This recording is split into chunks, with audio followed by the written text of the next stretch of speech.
On Saturday, North Korea's envoy to the United Nations expressed the reason the country continues to develop nuclear weapons and long-range missiles.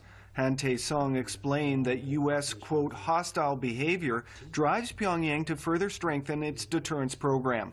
The DPRK, my country, will continue to build up its self-defensive capability, the pivot of which is nuclear forces, and capability for triumphant risk strike as long as U.S. and its vassal forces keep on nuclear threat and blackmail.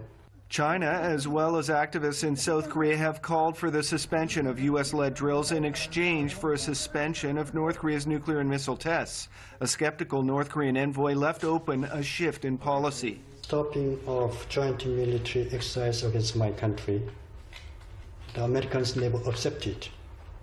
So if they accept such a things, then we'll think of what we'll do in the future.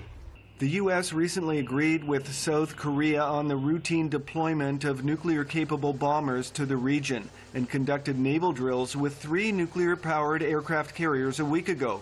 Estimates put the U.S. nuclear arsenal at 9,600 weapons, North Korea 10.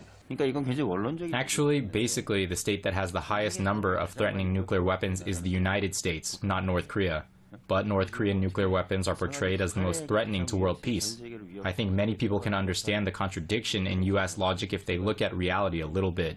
The chief U.S. negotiator on North Korea visited South Korea this week, emphasizing that Washington would continue to pressure Pyongyang, but that the U.S. sought a peaceful resolution. Meanwhile, a special Chinese envoy arrived in North Korea Saturday for the first such high-level talks in almost a year.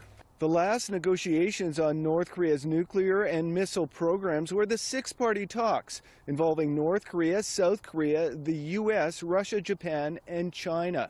Those talks largely succeeded in freezing Pyongyang's nuclear and missile tests for a number of years until they broke up in 2009. Frank Smith, Press TV, Seoul.